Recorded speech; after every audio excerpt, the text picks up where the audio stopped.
নমস্কার, সকলে নিশ্চয়ই খুব ভালো আছেন। আপনারা দেখছেন আপনাদের প্রিয় অনুষ্ঠান জীবনের আলো। দেখুন, আমি বিগত দিনে অনেকবার আলোচনা করেছি, কিন্তু এই যে তিথি নক্ষত্রর একটা গুরুত্ব রয়ে গেছে। তাই আগামী দিন যে গুপ্ত নবরাত্রি, অর্থাৎ এই যে আগামী অমাবস্যার পর থেকে শুরু হয়ে যাবে, এবং সেই জন্য এই অমাবস্যা তিথি, চতুর্দশী তিথি, অমাবস্যা তিথি এবং তার পরবর্তীতে 9 থেকে 10টা দিন অতীব গুরুত্বপূর্ণ। কারণ আপনারা জানেন যে নবরাত্রির যে পুজো হয়, মা দুর্গার 10টা রূপের পুজো হয়। তার আগে আমি বলি একটুখানি, দেবী দুর্গাকে শক্তির প্রতীক হিসাবে মানা হয়, এবং এই শাস্ত্র অনুযায়ী বলছে শিব এবং শক্তির সম্মিলিত আমাদের এই ধরাধামে সৃষ্টি এবং বিনাশে পরিণত হয়। অর্থাৎ যেমন সৃষ্টি হয়, বলে না যে জন্মগ্রহণ করলে তার মৃত্যু অনিবার্য। যেটার সৃষ্টি হয়, যে কোনো জিনিস যখন সৃষ্টি হবে তার কিন্তু বিনাশও রয়েছে। প্রত্যেকটার একটা নির্দিষ্ট চক্রাকারে সেটা আবর্তিত হয় এইমাত্র। সেই জন্য এখানে যে বিশেষ করে তার জন্য বলা হয় যে শিব এবং মা পার্বতী, মা অথবা মা দুর্গাকে এটা শক্তির প্রতীক হিসাবে এখানে কিন্তু গণ্য করা হয়। তিনি প্রকৃতির কিন্তু কে ইঙ্গিত করেন, তিনি প্রকৃতির সমস্ত জায়গাগুলোকে, প্রকৃতির সমস্ত বিষয়গুলোকে ইঙ্গিত করেন। সেই জন্য দেবী দুর্গাকে শক্তির প্রতীক হিসাবে মেনে এই দেবী এই আরাধনায় আমরা নির্দিষ্ট বছরের বিভিন্ন সময় বিভিন্নভাবে মাকে আরাধনা করে থাকি, বিভিন্নভাবে করে থাকি। এবং তার মধ্যে অতীব গুরুত্বপূর্ণ যেটা নবরাত্রি, অর্থাৎ আমাদের এই সারা বছরে দেখবেন কোথাও 5টা থেকে 6টা নবরাত্রি পালিত হয়, এবং এই নবরাত্রিগুলোর এক একটা নবরাত্রির এক এক রকমের গুরুত্ব রয়েছে। যেটা শারদীয়ার নবরাত্রি অতীব গুরুত্বপূর্ণ, যেমন যে সময় মহিষাসুরকে বধ করা হয়েছিল, যে নির্দিষ্ট তিথি, যে সময় কিন্তু একটা গুরুত্বপূর্ণ তিথি বলে পরিচালিত হয়েছিল, এবং সেগুলো প্রত্যেকটা শাস্ত্রের লিপিবদ্ধ রয়েছে। তাই এই নির্দিষ্ট তিথিগুলোর যেমন গুরুত্ব রয়েছে, তার সঙ্গে সঙ্গে এই নবরাত্রির আরও নির্দিষ্ট কিছু রয়েছে, যেটা চৈত্র নবরাত্রি। আপনারা জানেন চৈত্র মাসে একটা নবরাত্রি পালন হয়, এবং সেটাও কিন্তু অতীব গুরুত্বপূর্ণ। কিন্তু আরও নবরাত্রি অনেক কটা রয়েছে, তার মধ্যে আর দুটো নবরাত্রি রয়েছে, সেটা হচ্ছে গুপ্ত নবরাত্রি। এই গুপ্ত নবরাত্রি এবং শারদীয়া বা চৈত্র নবরাত্রির মধ্যে কিছু ডিফারেন্ট, অর্থাৎ কিছু পার্থক্য আছে। পার্থক্য তো অবশ্যই রয়েছে, কিন্তু এই নবরাত্রিতে, যেটা গুপ্ত নবরাত্রিতে যেটা পালিত হয়, মা দুর্গার বা মা সতীর 10 অবতারকে পূজিত হন, অর্থাৎ তিনি এখানে। এমনি নবরাত্রিতে মা দুর্গার 9টা রূপের পুজো হয়, কিন্তু এই সময় মা সতীর, অর্থাৎ তার 10টা রূপ, যে রূপ তিনি প্রথম প্রকাশ করেছিলেন মহাদেবের সামনে তার পিতৃগৃহে যাওয়ার বিষয় নিয়ে, যখন তিনি বাধা দিচ্ছিলেন। কারণ তার পিতৃগৃহে সেখানে যে হোমযজ্ঞ আয়োজন করেছিলেন তার পিতা, সেই পিতার সেই হোমযজ্ঞে যাতে না যেতে পারে পার্বতী বা সতী, সেক্ষেত্রে কিন্তু স্বয়ং শিব তাকে বাধা দিয়েছিলেন, এবং তখন তার থেকে অনুমতি আদায় করার জন্য কিন্তু তিনি তার 10টা রূপের সেখানে তাকে ঘিরে ফেলেছিলেন, 10টা রূপ দিয়ে। এবং এটা তো একটা গুরুত্বপূর্ণ জায়গা রয়েছে। এই নবরাত্রিতে, অর্থাৎ এই গুপ্ত নবরাত্রিতে যেটা হয়, এই 10 রূপের পুজো হয়, অর্থাৎ 10 মহাবিদ্যার পুজো হয়। এই গুপ্ত নবরাত্রির সব থেকে গুরুত্বপূর্ণ সাধকদের জন্য। এই গুপ্ত নবরাত্রিতে তারা সাধনা করেন, বিভিন্ন ক্রিয়া করেন, বিভিন্ন প্রয়োগ করেন, এবং তার দক্ষতা অনুযায়ী তিনি সেইভাবে প্রয়োগগুলো করে থাকেন, এবং সেটা তার নির্দিষ্ট স্থান, কাল, পাত্র, বিশেষ বিশেষ ক্ষেত্র রয়েছে। আমি আলোচনা করব কোন কোন সমস্যাগুলোর সমাধান হয়, কিভাবে হয়, তার বিস্তারিত আলোচনা। কারণ এই মাঘ মাস এবং আষাঢ় মাস বা শ্রাবণ মাসের প্রথমের দিকে এই গুপ্ত নবরাত্রি হয় বছরের দুটো।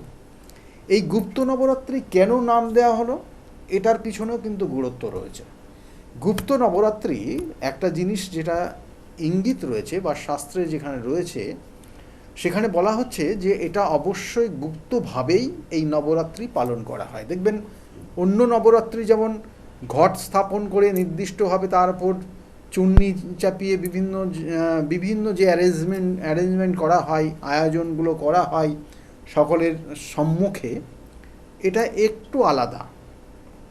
কারণ এই নবরাত্রি অনেকেই জানেই না এই সময় এই নবরাত্রিটা হয়, এবং এই নবরাত্রির গুরুত্ব মহত্ব রয়েছে। এবং সেই জন্য বলা হচ্ছে দেবী দুর্গার শক্তির প্রতীক হিসাবে সেই যে গুরুত্ব, এবং সেই সঙ্গে সঙ্গে এই নবরাত্রিটা বলছে যে কেন গুপ্ত নবরাত্রি হলো একটু বলে দিই। শাস্ত্র বলছে একটা নির্দিষ্ট জায়গায়, বলছে ঋষি শৃঙ্গি, এই শৃঙ্গি তিনি ভক্তদের সঙ্গে বিভিন্ন শাস্ত্র নিয়ে আলোচনা করছেন একটা বনের মধ্যে। এই মতো অবস্থায় এক নারী, তিনি অবশ্যই সধবা, এবং সেই সধবা নারী সেখানে বিভিন্নভাবে অত্যাচারিত হয়েছে তার সংসারের যারা ছিলেন, সেক্ষেত্রে স্বামী থেকে শাশুড়ি মা, শ্বশুর মশাই বা পরিবারের অন্যদের কাছ থেকে অত্যাচারিত হয়ে তিনি ছুটতে ছুটতে একটা দিশাহীন, অর্থাৎ তার কোনো নির্দিষ্ট কোনো স্থান নেই কোথায় যাবে। কারণ দেখুন, বর্তমান সমাজ ব্যবস্থার সঙ্গে আগামী বিগত দিনের সমাজ ব্যবস্থার অনেক পার্থক্য।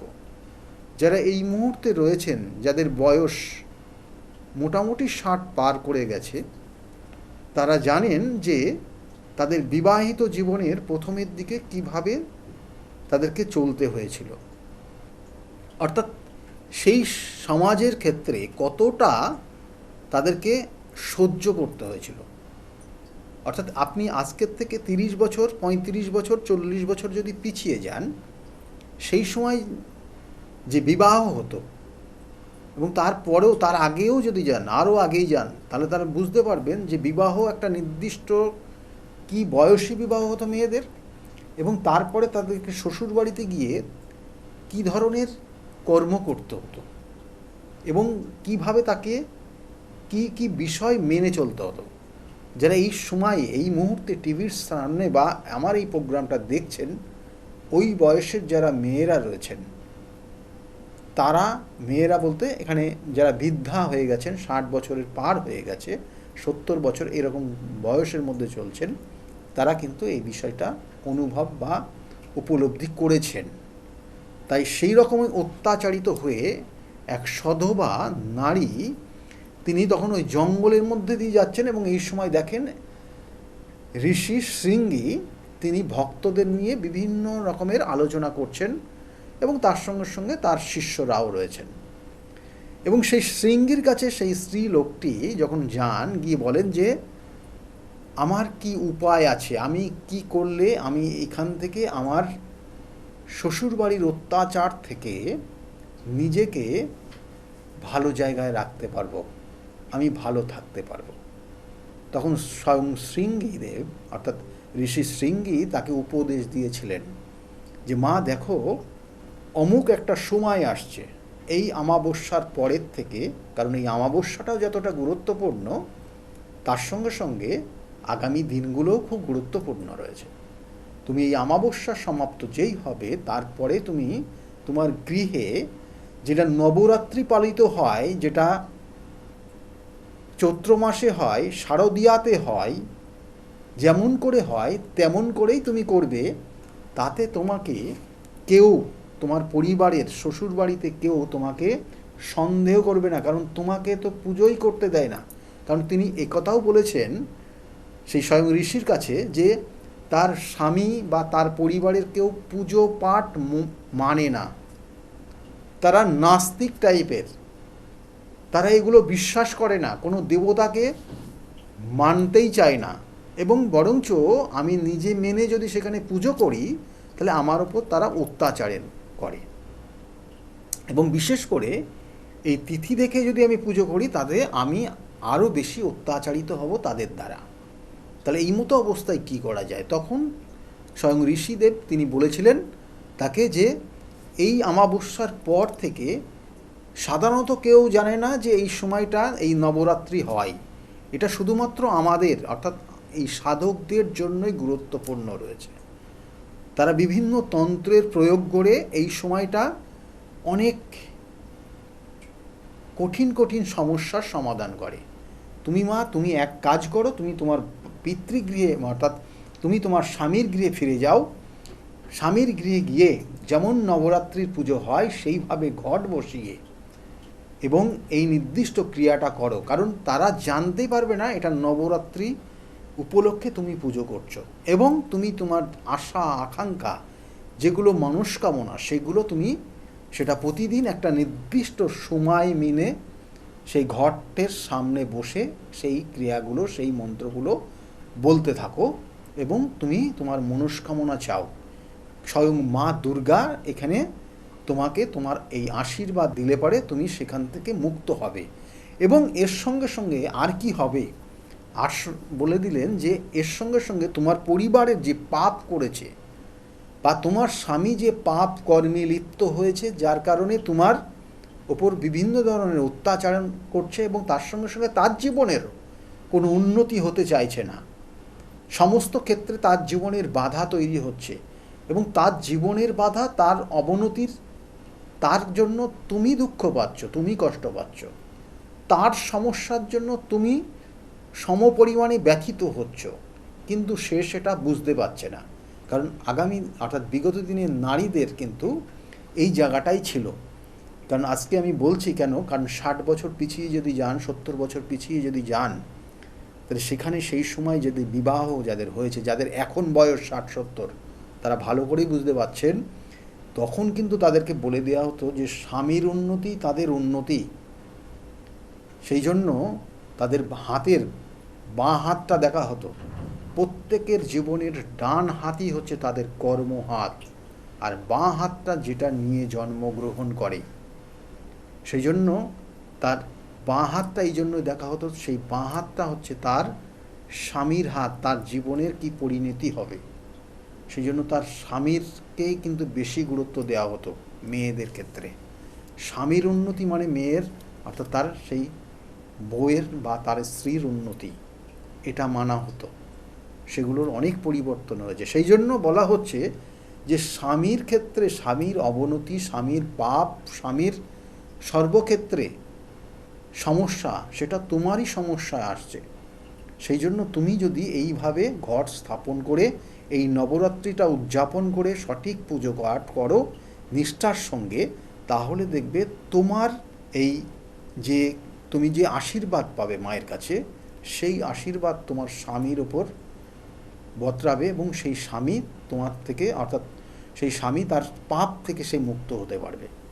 এইভাবে স্বয়ং ঋষিদেব সেই স্ত্রীকে অর্থাৎ যিনি রাগ গড়ে মর্মাহত হয়ে বনের মধ্যে দিয়ে অন্য একটা উদ্দেশ্যবিহীন জায়গায় রওনা দিয়েছিলেন, তাকে আবার ঘুরিয়ে তার শ্বশুর বাড়িতে বা স্বামীর গৃহে পাঠিয়েছিলেন এবং তিনি সেটা করেছিলেন। তারপরে গিয়ে কিন্তু তার সপরিবারের সুস্থতা এবং তার স্বামীর অনেক উন্নতি হয়েছিল এবং স্বামীর সঙ্গে সেই স্ত্রী অর্থাৎ তাদের দুজনের মধ্যে খুব সুসম্পর্ক হয়েছিল এবং তার সংসারের একটা বন্ধন, সুন্দর একটা বন্ধন এসেছিল, তাতে তার পরিবারের সকল মানুষই তার সঙ্গে সমমর্যাদায় এবং সমমতে কিন্তু চলতো। তাহলে এইটা এতটাই গুরুত্বপূর্ণ। কেন, কি হয় এখানে?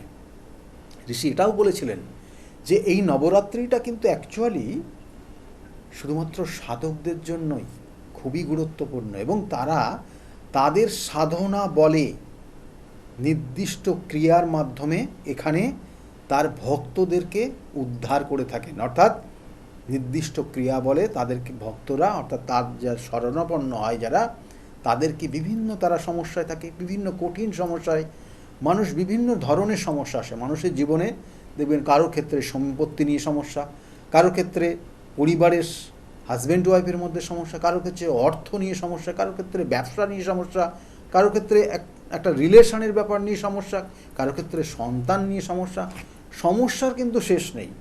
মানব জীবন দেখবেন, আপনি আজকে হয়তো একটা সমস্যা কাটিয়ে এসছেন, ভালো জায়গায় আছেন, আবার আপনার সমস্যা জীবনে আসতে পারে। সমস্যা স্টেপ বাই স্টেপ আপনি কাটিয়ে আপনার লক্ষ্যে পৌঁছাবেন, এটা আপনার জীবনের নির্দিষ্ট লক্ষ্য, এবং সেই যে লক্ষ্য পূরণ করতে পারবেন আপনি, তার মধ্যে একটা আনন্দ ভীষণভাবে উপলব্ধি করবেন, এবং সেটা আপনি আপনার জীবনের একটা আলাদা অনুভূতি উপলব্ধি করবেন এটার দিয়ে। সেই জন্য বলা হচ্ছে, এই যে নবরাত্রি, এই নবরাত্রিতে যে পুজো হয় সেটা হচ্ছে দশমহাবিদ্যার পুজো হয়। 10 দিন ধরে 10 দেবীর পুজো হয়। কোথায় কোথায়ও এই নবরাত্রির মধ্যে একই দিনে একটা নির্দিষ্ট তিথি মেনেও কিন্তু সেই দশমহাবিদ্যার পুজো হয়। এবং এই সময় যদি নির্দিষ্ট ক্রিয়ার মাধ্যমে নির্দিষ্ট কোনো সিদ্ধপীঠে সেখানে হোমযজ্ঞ করা যায়, তাতে অতীব গুরুত্বপূর্ণ জায়গা রয়েছে। সেই জন্য আমি আবার বলি যে এই নবরাত্রির মধ্যেই কিন্তু আমি থাকবো তারাপীঠ শ্মশানে। সেখানে নির্দিষ্ট কাজ রয়েছে। স্কলের দিকে দেখুন, লক্ষ্য করুন, আমি নির্দিষ্ট করে লিখে দিয়েছি কবে থাকছি। কারণ এইখানে এই দশমহাবিদ্যার প্রথম দেবী যিনি কালী, অর্থাৎ দক্ষিণাকালী। এই দক্ষিণাকালী কি করেন? কারণ আপনারা জানেন দক্ষিণাকালী হচ্ছে শনিদেবের ইষ্টদেবী। শনির ইষ্টদেবী। আমাদের গ্রহ নক্ষত্রের যে 9টা গ্রহ রয়েছে তার মধ্যে খুব গুরুত্বপূর্ণ শনিদেব। তিনি কর্ম দেন, তিনি সাকসেস দেন। আর যাদের শনির 7.5 চলছে, যাদের ক্ষেত্রে শনির দায়া চলছে, যাদের শনি দুর্বল, যাদের শনির দশা অন্তর্দশা প্রত্যন্তর্দশা সূক্ষ্ম দশার মধ্যে দিয়ে যাচ্ছেন, তাদের সময়টা খুব একটা জটিলতার মধ্যে দিয়ে যায় যদি শনি গ্রহটা আপনার জন্মছকের খারাপ থাকে। তাহলে তাদের বিভিন্ন ধরনের সমস্যা আসে জীবনে, উটকো ঝামেলার মধ্যে জড়িয়ে যায়। কেউ আইনি সমস্যায় জড়িয়ে পড়ে, কেউ মানহানিতে জড়িয়ে পড়ে, কারোর অর্থ নষ্ট হয়ে যায়, কারোর সংসারে নষ্ট হয়ে যায়, কারোর কর্ম চলে যায়, কর্মচ্যুত হয়, কারোর ক্ষেত্রে জটিল সমস্যার মধ্যে জড়িয়ে যায়, কারোর ক্ষেত্রে দেখা গেলো অ্যাচিভমেন্ট হতেই চায় না। তাহলে তাদের ক্ষেত্রেও কিন্তু এই নবরাত্রি, গুপ্ত নবরাত্রি গুরুত্বপূর্ণ রয়েছে। দেবী তারা হচ্ছেন দ্বিতীয় দেবী এই নবরাত্রির, অর্থাৎ এখানে এই দশমহাবিদ্যার দ্বিতীয় দেবী মা তারা। তিনি হচ্ছে বৃহস্পতি গ্রহের ইষ্টদেবী। ব্যবসা বাণিজ্যের সফলতা আসছে না আপনার জীবনের, ব্যবসার ক্ষেত্রে বারংবার আপনি লস খাচ্ছেন, আপনার পরিকল্পনা অনুযায়ী কার্যসিদ্ধি হচ্ছে না, আপনি আপনার জীবনের একটা নির্দিষ্ট জায়গায় পৌঁছাতে চাইছেন কিন্তু হচ্ছে না আপনার জীবনে, কোথাও না কোথাও বারংবার বাধা পাচ্ছেন। কারোর ক্ষেত্রে পড়াশোনার ক্ষেত্রে কোনো বিভিন্ন ধরনের বাধা তৈরি হচ্ছে, অ্যাচিভমেন্ট হচ্ছে না। খুব এই তারা মায়ের নির্দিষ্ট ক্রিয়া রয়েছে, এই গুপ্ত নবরাত্রির মধ্যেই হবে। ত্রিপুরা সুন্দরী হচ্ছে তৃতীয় দেবী দশমহাবিদ্যার, যিনি ষোড়শী নামে খ্যাত, ষোড়শী নামেও তার পরিচিত রয়েছে। তাহলে সেক্ষেত্রে কিন্তু যাদের বুধ দুর্বল রয়েছে, কোনো সিদ্ধান্ত নিতে পারেন না, যারা স্টুডেন্ট রয়েছে তাদের খুব গুরুত্বপূর্ণ সময় স্টুডেন্ট কালটা, এই বুধের কন্ট্রোলে থাকে এরা। এবং ব্যবসা বাণিজ্য খুব ভালো একটা জায়গায় পৌঁছাতে চাইছেন, হচ্ছে না, কারণ তিনি আপনার এই বুধ সঠিক নেই। আপনি অ্যাচিভমেন্ট এবং তার সঙ্গে সঙ্গে অ্যাপ্লিকেশন সঠিকভাবে করতে পারছেন না। তার জন্য আপনার এই মা ত্রিপুরা সুন্দরী বা ষোড়শী মাতার পুজো এই গুপ্ত নবরাত্রিতে করা হয়। তারপরে রয়েছে চতুর্থ দেবী ভুবনেশ্বরী, খুব গুরুত্বপূর্ণ। এই ভুবনেশ্বরী হচ্ছে শুক্র গ্রহের কিন্তু ইষ্টদেবী, এবং এই শুক্র গ্রহের ইষ্টদেবী এবং তার সঙ্গে সঙ্গে বিভিন্ন ক্রিয়া বলে এখানে কিন্তু তার পুজো। কারণ শুক্র হচ্ছে সুখ স্বাচ্ছন্দ্য সমৃদ্ধি। শুক্র যদি প্রভাবিত ভালো জায়গায় না থাকে, দাম্পত্য জীবনের অশান্তি হয়। শুক্র যদি ভালো না থাকে তাহলে আপনার অর্থর জায়গার থেকে ঘাটতি তৈরি হয়, কারণ শুক্র হচ্ছে নেটাল চার্টের দ্বিতীয় পতি, সপ্তম পতি। সেই জন্য শুক্র আপনার জন্মছকে যদি ভালো থাকে তাহলে আপনি জীবনের সুখ স্বাচ্ছন্দ্য সমৃদ্ধি পাবেন। শুক্র খারাপ থাকলে ছেলেদের ক্ষেত্রে সন্তান আসতে চায় না, জেনারেশন ব্লকেজ হয়ে যায়। তাহলে এই শুক্রের জন্য তার উপযুক্ত ক্রিয়া রয়েছে এই গুপ্ত নবরাত্রিতে। এবং তার সঙ্গে সঙ্গে হচ্ছে ভৈরবী, মা ভৈরবীর পুজো খুব জাগ্রত, এবং এটা সব জায়গায় হয় না। শ্মশান এলাকায় নির্দিষ্ট নিরিবিলি জায়গায় এই ভৈরবী মায়ের পুজো হয়, যিনি রাতকে দিন, দিনকে রাত করতে পারেন। দশমহাবিদ্যার সব থেকে এই ভয়ঙ্করী মা ভৈরবী। এবং আপনি খুব কঠিন, আপনার উপর এমন কিছু কঠিন কিছু সমস্যা তৈরি করে রেখেছে, কোনো প্রয়োগ এমন কিছু নেগেটিভ এনার্জি আপনার উপর ক্রিয়েট করে রেখেছে, যেখান থেকে বেরিয়ে আসতে পারছেন না, খুব সাংঘাতিক। এবং সেটার থেকে বেরিয়ে আসতে হলে মা ভৈরবী, কারণ এই মা ভৈরবী হচ্ছে আমাদের শরীরের নির্দিষ্ট যে পয়েন্টগুলো রয়েছে সেই পয়েন্টগুলোকে কন্ট্রোল করে, যে চক্রগুলো রয়েছে চক্রগুলোকে কন্ট্রোল করে মা ভৈরবী। এবং তার নির্দিষ্ট প্রয়োগ রয়েছে এই দশমহাবিদ্যার, এবং এই গুপ্ত নবরাত্রির তার প্রয়োগ আছে। ছিন্নমস্তা, রাহুর ইষ্টদেবী ছিন্নমস্তা। রাহু গ্রহের কারণে মানুষ কতটা ব্যভিচারী হয়ে যেতে পারে, রাহু গ্রহের কারণে মানুষ কতটা নিম্নগামী হয়ে যেতে পারে যদি রাহুটা খারাপ জায়গায় থাকে। তাহলে তার প্রয়োগ হচ্ছে মাতা ছিন্নমস্তা, এবং এটাও সেই নবরাত্রি, গুপ্ত নবরাত্রিতে তার ক্রিয়া হয়। এবং এর সঙ্গে সঙ্গে হচ্ছে ধূমাবতী, যিনি হচ্ছে সপ্তম দেবী দশমহাবিদ্যার। আপনি কোনো গুপ্ত শত্রুর দ্বারা আপনি সমস্যায় পড়ে গেছেন, আপনি রোগগ্রস্ত হয়ে গেছেন, আপনার উপর তন্ত্র ক্রিয়া করে রেখেছে। ধূমাবতী, যেটা হচ্ছে কেতু গ্রহের ইষ্টদেবী, কেতু হচ্ছে গুপ্ত শত্রুতা দেয়, সেখান থেকে বেরিয়ে আসার জন্য আপনার প্রয়োগ হচ্ছে ধূমাবতীর প্রয়োগ আছে, এবং সেই প্রয়োগ করলে আপনি সেখান থেকে বেরিয়ে আসতে পারবেন। আর মা বগলা অষ্টম দেবী হচ্ছে দশমহাবিদ্যার, এবং এই গুপ্ত নবরাত্রিতে তার পুজো হয়, এবং তার প্রয়োগ হয়, তার হোম যজ্ঞ হয়। আপনি ব্যবসার ক্ষেত্রে সফলতা পাচ্ছেন না, আপনার শত্রু চারিদিকে ছড়িয়ে গেছে, আপনাকে কিভাবে হোক দামানো যায়, আপনাকে ডাউন করে দেওয়া যায় চেষ্টা করছে, সেই জায়গার থেকে বেরিয়ে আসতে হলে আপনার অবশ্যই এই মা বগলার প্রয়োগ করতে হবে। মা বগলার প্রয়োগ কিন্তু অত্যাধিক গুরুত্বপূর্ণ, এবং এটা সব জায়গায় হয় না। এবং সেই বগলা মায়ের প্রয়োগ আপনার সফলতা দেয়, একটা জীবনের প্রতিষ্ঠা পাওয়ার ক্ষেত্রে, খুব ভালো জায়গায় নিয়ে যাওয়ার ক্ষেত্রে মা বগলার অতীব গুরুত্বপূর্ণ। কারো ক্ষেত্রে মাঙ্গলিক দোষ রয়েছে, বিবাহিত জীবনের কারো ক্ষেত্রে সমস্যা রয়েছে, বিবাহ হতে চাইছে না কারোর, সেই মাঙ্গলিক দোষের কারণে বা শত্রুতার কারণে, সেক্ষেত্রে বগলার প্রয়োগ অতীব গুরুত্বপূর্ণ। কারো ক্ষেত্রে দেখা গেলো চাকরি হচ্ছে না, রবি গ্রহটা পীড়িত হয়ে গেছে, মান সম্মান হানি হচ্ছে।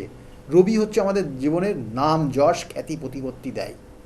সেই রবি গ্রহের ইষ্টদেবী হচ্ছেন মাতঙ্গিনী মা, দশমহাবিদ্যার তিনি হচ্ছেন নবম দেবী। তার প্রয়োগ রয়েছে এই নবরাত্রি, গুপ্ত নবরাত্রিতে, এবং তার সঠিক প্রয়োগ সঠিক জায়গায় করতে হবে। দেখা গেলো যে অনেক জাতক জাতিকা তার ভালো একটা চাকরি পাওয়ার কথা, কিন্তু পাচ্ছে না, কোথাও না কোথাও বাধা হচ্ছে। তাহলে সেক্ষেত্রে তার রবি গ্রহের অবস্থান, এবং তার সঙ্গে সঙ্গে আমি প্রত্যেকটার ক্ষেত্রে বলবো ক্যালকুলেশন, বিচার বিশ্লেষণ, তারপরে তার প্রয়োগ সঠিক করলেই আপনি জীবনের উন্নতি করতে পারবেন। আর চন্দ্রের ইষ্টদেবী হচ্ছেন মা কমলা, তার প্রয়োগ রয়েছে, তিনি হচ্ছেন লক্ষ্মী, তিনি হচ্ছেন আমাদের অর্থের জায়গা, অর্থকে দেবে, মনকে প্রসন্ন করে। আপনি আপনার জীবনের, আপনি মানসিক দিক দিয়ে কতটা আপনি ভালো আছেন, সুস্থ আছেন, সেটাকে ইঙ্গিত করে চন্দ্র, এবং তিনি হচ্ছেন মা কমলা। তার প্রয়োগ রয়েছে এই দশমহাবিদ্যার প্রয়োগ, তিনি দশম দেবী, এবং ইনি হচ্ছেন গুপ্ত নবরাত্রির একটা অতীব গুরুত্বপূর্ণ দেবী, এবং তার প্রয়োগ রয়েছে এই গুপ্ত নবরাত্রিতে। সেই জন্য তিথি নক্ষত্র অতীব গুরুত্বপূর্ণ সর্বক্ষেত্রে। তাই আমি বারবার বলি, প্রতিকার প্রতিবিধান এবং সঠিক গাইডলাইন জীবনকে পরিবর্তন করতে পারে। সেই জন্য বিগত দিনে বহু মানুষ তারা প্রতিকার প্রতিবিধান নিয়ে আজকের জায়গায় দাঁড়িয়ে ভালো রয়েছে। তাদের মুখ থেকে শুনুন তারা কতটা ভালো রয়েছে আজকের জায়গায় দাঁড়িয়ে। শুনতে থাকুন। সকলে খুব ভালো থাকবেন। আগামী দিনগুলো যাতে প্রত্যেকের খুব শুভ হোক, এই শুভকামনা রইল। আর এই দশমহাবিদ্যার নির্দিষ্ট দশম দেবী এবং তার সঙ্গে সঙ্গে এই গুপ্ত নবরাত্রিকে অতীব গুরুত্বপূর্ণভাবে আপনারা নিজেরা নিষ্ঠার সঙ্গে করুন। আর নির্দিষ্ট ক্রিয়া, যদি সমস্যা থাকে তাহলে অবশ্যই তার জন্য আপনি যদি মনে করেন যোগাযোগ করবেন, বুকিং নাম্বারে নোট ডাউন করে রাখুন। সকলে ভালো থাকবেন, নমস্কার। ডক্টর গৌতম শাস্ত্রী আর 5 জন অ্যাস্ট্রোলজারের থেকে কেন তিনি আলাদা? স্বাভাবিকভাবে আপনাদের মনে এই প্রশ্ন আসতেই পারে। দূর দূরান্ত থেকে নানান সমস্যায় জর্জরিত মানুষ ছুটে আসেন তার কাছে। গ্রহদোষ হোক কিংবা কাল সর্পদোষ, অথবা ধরুন মাঙ্গলিক দোষ কিংবা অন্য যে কোনো সমস্যা, তারা জানেন সব সমস্যা স্থায়ী সমাধানে এক এবং অদ্বিতীয় ডক্টর গৌতম শাস্ত্রী।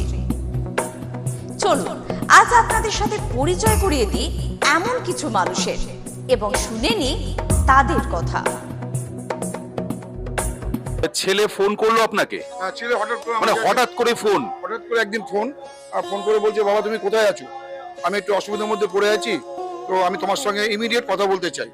আমি তখন ওখান থেকে দিল্লিতে ছিলাম, দিল্লি থেকে আমার মানে ফ্লাইট করলাম, ফটাফট এমার্জেন্সিতে আমি চলে এলাম। আর ছেলে ফোন করেছে, এটা আমার কাছে একটা বিশাল বড় একটা মানে যে ছেলে চলে গিয়েছিল, মানে বাবাকে একটু বলতে গেলে আপনার ছেলের সাথে প্রায় সম্পর্ক শেষ, তলানিতে এসে ঠেকেছিল।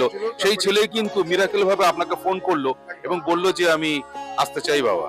আসতে চাইবো। এবং ডক্টর গৌতম শাস্ত্রীর কাছে এই বিষয়টা নিয়ে উত্থাপন করার ঠিক 41 কি 42 ডেজের পরেই উনি চলে এলেন, তাই তো? উনি চলে আসার পর, বাবা আমি তোমার কাছে থাকতে চাই, আর তুমি কি পড়াশোনা করবে? তো বললো, বাবা তুমি কি বলতে চাও? আর তুমি সিএ পড়ো, আমার যখন বিজনেস আছে, তোমারই ওয়ারিশ সূত্রে তুমি। তারপরে আমি আলোচনা করে 70% শেয়ার ওনাকে দিয়ে ছেলেকে দিয়ে দিলাম। আমি এখন প্রায় 1 বছরের ওপর হয়ে গেছে, এখন ছেলেটা এখানে সিএ পড়ছে, সেটেল হয়ে গেছে পুরো। সব থেকে বড় ব্যাপার, কম্পিটিশন মার্কেট ওয়েস্ট বেঙ্গলের মধ্যে, ইন্ডিয়াতে আমাদের প্যান ইন্ডিয়াতে কাজ চলছে।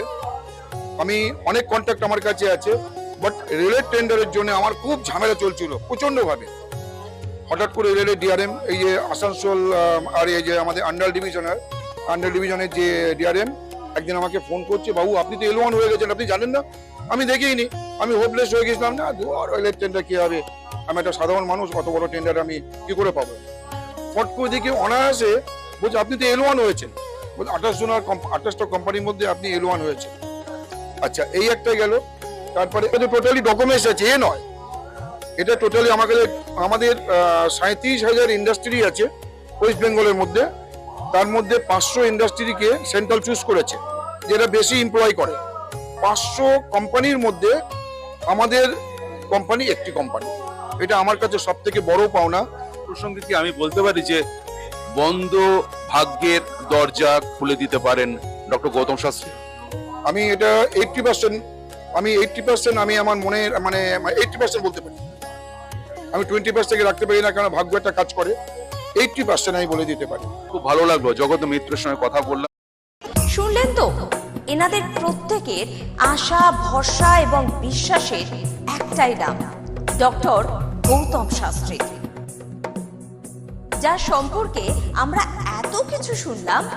চলুন এবার দেখে নিই তিনি কি বলছেন। সত্যি শুনলে আমার এমনিতেই ভালো লাগে যে দাদা আমার এই সমস্যাটা ছিল, আমি এখান থেকে বেরিয়ে আসলাম, আমার ভালো হয়ে গেছে, আমি চাকরি পেয়েছি, আমার সন্তান হচ্ছিল না, সন্তান এসছে, আমার চাকরিটার জন্য খুব সমস্যা ছিল, আমি চাকরি পেয়ে গেছি, আমার প্রমোশন পেয়ে গেছি, আমার বাড়ি একটা কেনার দরকার ছিল, বারংবার বাধা হচ্ছে, বাড়ি পেয়ে গেছি, আমার স্বামী স্ত্রীর মধ্যে প্রচন্ড সমস্যা ছিল, বর্তমানে আমরা এখন খুব ভালোভাবে আছি, পরবর্তীতে বিভিন্ন ধরনের প্ল্যানিং রয়েছে কিভাবে কি করা যায়।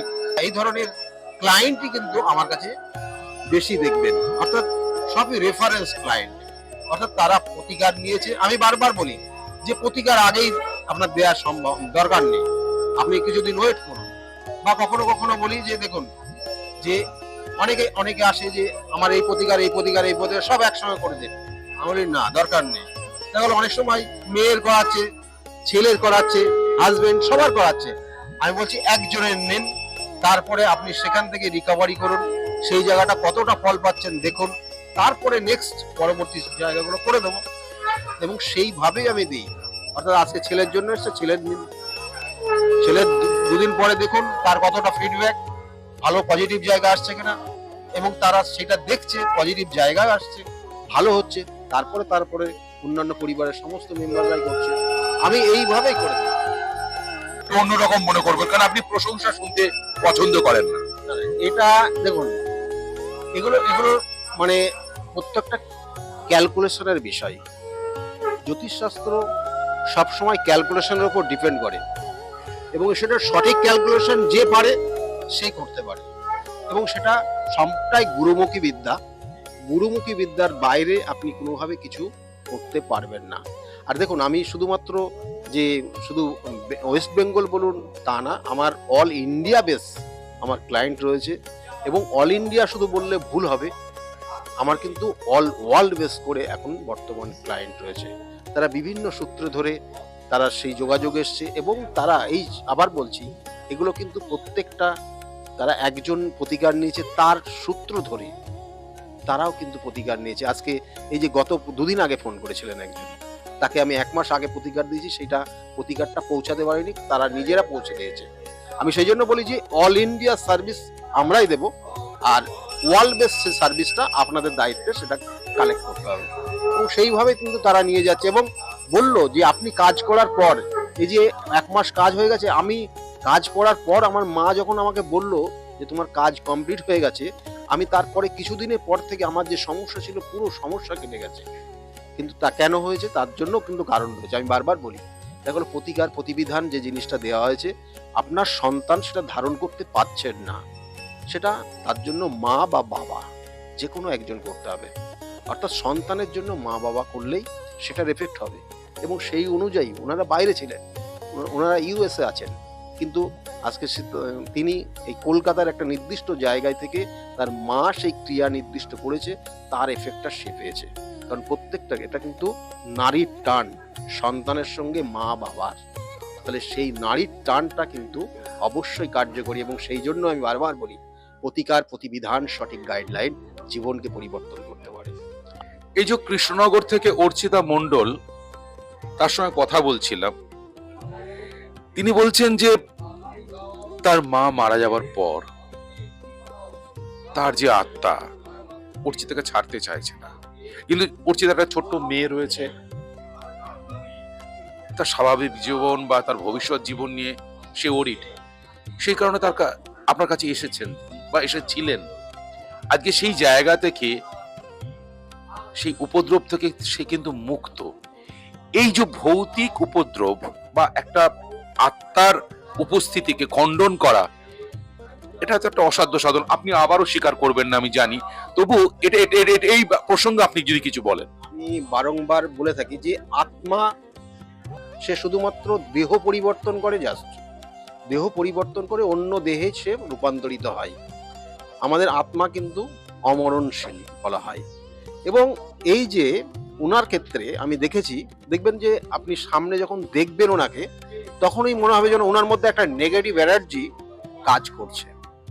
এটা যারা মোটামুটি বোঝেন তারা সামনে গেলে বুঝতে পারবেন যে ওনার মধ্যে নেগেটিভ, ওনার চোখের দেখার ভাব বা অন্যান্য সব ক্ষেত্রে, এবং ওনার বাস্তুগত জায়গাতেও সমস্যা রয়েছে, এবং সেটা হয়তো মনে হয় সেখান থেকে পরিবর্তন করে ফেলেছে, কিন্তু ওনার মধ্যে সেই নেগেটিভ এনার্জিটা অলরেডি প্রবেশ করেছে।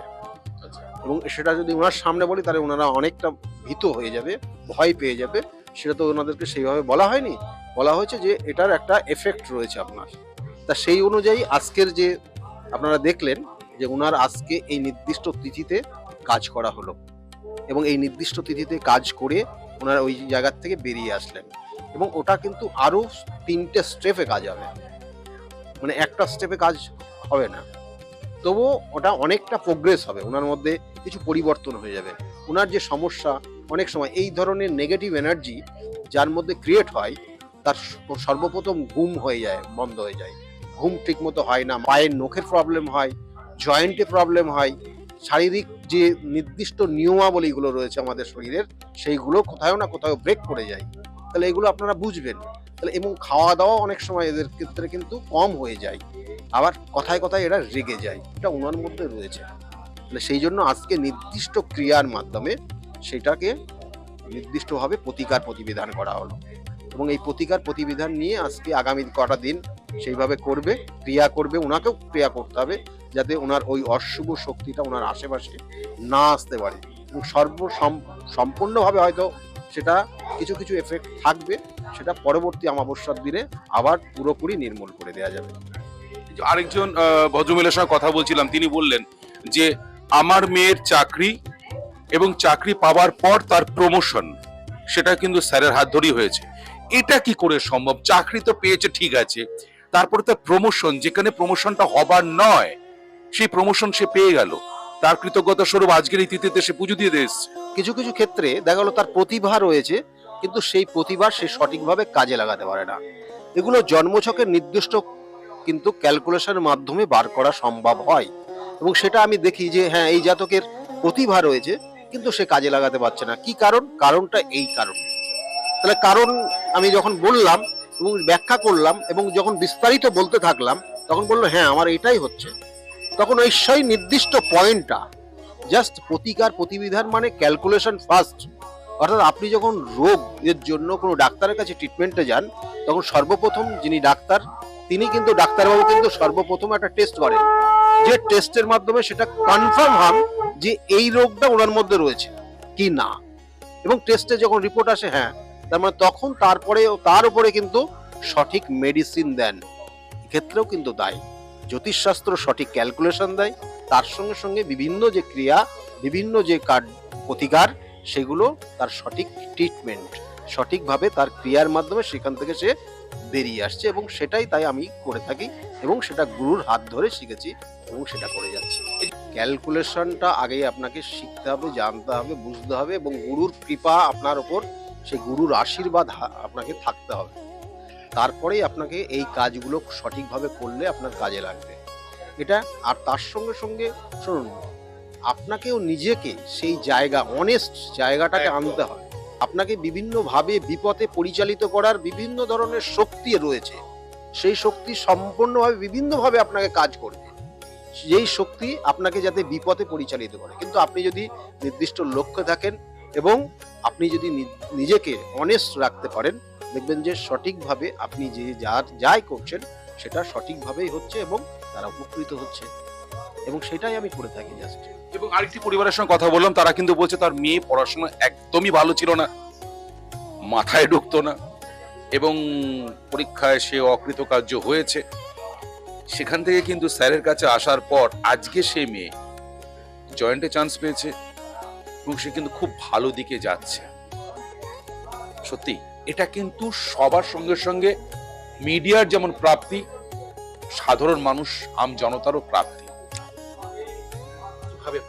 কিছু কিছু সমস্যা থাকে যেগুলো সাময়িক হয়, আমি তার জন্য প্রতিকার প্রতিবিধান দিই না। অনেক ক্ষেত্রে আমি দেখবেন যে প্রতিকার প্রতিবিধান দিই না বলে তারা হয়তো একটু রেগে যায় যে আসলাম, আমার একটা প্রতিকার দরকার ছিল, দিল না।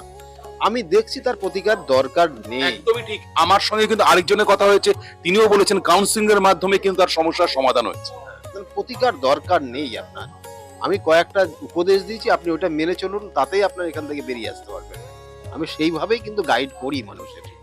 আর বিভিন্ন ক্ষেত্রে বিভিন্ন ধরনের সমস্যা, গ্রহগত সমস্যা, কিছু কিছু ক্ষেত্রে শত্রুর দ্বারা ক্ষতিগ্রস্ত হয়ে যাওয়া, দেখবেন অনেক সময় দেখা গেল তার মধ্যে প্রতিভা রয়েছে কিন্তু জ্ঞাতি শত্রু, কিছু কিছু শত্রু সেই জাতক জাতিকাকে এমন জায়গা করে দিয়েছে সে যাতে আর উঠে না বসতে পারে। তাহলে এগুলো শত্রুতার কারণে কখনো হয়, কখনো কখনো জেলাসি, যেটা হিংসার কারণে হয়। তাহলে সেইগুলো কিন্তু ক্যালকুলেশন, সেটাও জানা যায় যে এর ক্ষেত্রে ওইটার জন্য হচ্ছে কিনা, এবং সেই ক্ষেত্রে সেই ভাবেই তাকে মানে গাইড করা হয় এবং সেই গাইড মেনে চললে পরে তার জায়গা থেকে বেরিয়ে আসতে পারে সে। কত সহজে সাবলীল ভাবে কিন্তু তিনি বলছেন, কিন্তু তার কাজটা অতটা সহজ বা সাবলীল নয়। কঠিন যেমন সমস্যা আপনাদের আছে, এই ক্রিয়াও কিন্তু কঠিন থেকে কঠিনতর, কিন্তু উনি তার সমাধান করেন। তার জন্যই আপনাদের সকলের প্রিয় ভালোবাসার মানুষ স্যার ডক্টর গৌতম শাস্ত্রী। তাহলে আর দেরি কেন? চটপট ফোন করুন 9836410969 অথবা 8335805241 এই নাম্বারে। শুধুমাত্র একটি ফোন, যা পাল্টে দিতে পারে আপনার গোটা জীবন। জ্যোতিষবিদ, বাস্তুবিদ, হস্তরেখা বিশারদ ও spiritual guide doctor Gautam Shastri. এবং অদ্বিতীয়।